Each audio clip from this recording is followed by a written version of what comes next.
The story begins in a rural African village, divided by two ethnic groups, separated by a river.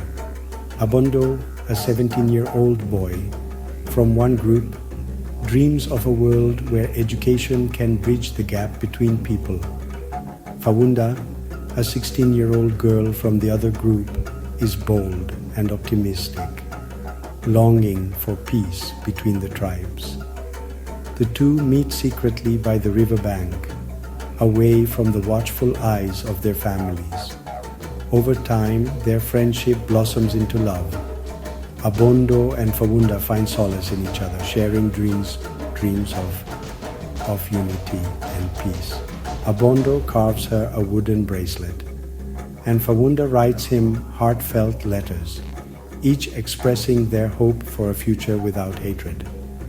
Despite the love they share, the hostility between their tribes continues to grow. Abondo's father, Obede, a village elder, harbors deep resentment towards Fawunda's people due to a violent past. Fawunda's father, Luko, a fierce warrior, believes the other tribe is untrustworthy. The couple knows their relationship would be condemned, but they cannot let go of the hope that their love might bring change. One day, Luko notices Fawunda returning home late and finds the wooden bracelet in her possession. Suspicious, he demands to know where it came from. When Fawunda confesses her love for Abondo, Luko is furious and forbids her from ever seeing him again. At the same time, Obede finds one of Fawunda's letters in Abondo's belongings. Enraged, he confronts Abondo, calling him a traitor for loving someone from the enemy.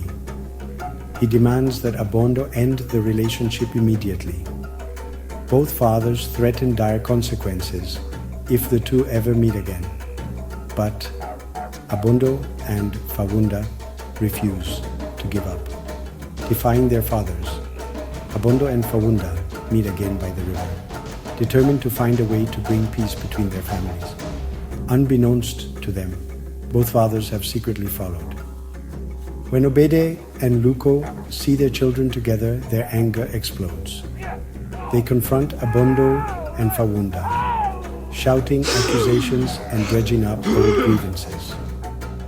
As the argument escalates, Luko accuses Abondo's tribe of causing pain and suffering, while Obede blames Luko's tribe for the violence of the past.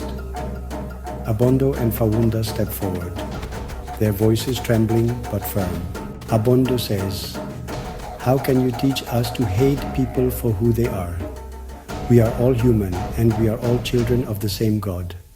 Fawunda adds, "This hatred is not ours to carry. If we don't stop it now, it will destroy everything and everyone we love." Their words strike a chord, and for a moment there is silence. Obede and Luko see the determination in their children's eyes and realize the cycle of hatred has only caused pain. Fawunda takes her father's hand and says, "You taught me to fight for what is right. Isn't love and peace worth fighting for?" Abondo looks at his father and pleads, "We can't change the past, but we can change what comes next. We don't have to live in fear of each other anymore." Slowly, the anger in the father's eyes begins to fade. They lower their voices, and for the first time, they see each other not as enemies, but as men who have suffered too much loss. Obede and Luko sit by the riverbank and talk, recounting the pain of the past and their fears for the future. The children listen silently, their hands clasped together. Finally, Luko says, "Perhaps it is time we let the river unite us instead of divide us." Obede nods, extending his hand. The two men shake hands, a symbol of reconciliation. That evening, both tribes are gathered by the river as Obede and Luko address them together. They confess their mistakes and urge their people to let go of hatred. "We cannot hate people for who they are, Obede says. We are all children of one God, and this earth belongs to all of us. The story ends with a celebration by the river, as the two tribes come together for the first time in years. Children from both sides play together, and Abondo and Fawunda stand side by side, watching with hope in their eyes. Abondo speaks to the crowd, saying, "This is only the beginning. Let's build a future where love and understanding guide us." Fawunda smiles and adds, "If two hearts can change, so can two tribes." The final shot shows the wooden bracelet and one of Fawunda's letters placed at the base of a newly planted tree by the riverbank, a symbol of love, unity, and hope for generations to come.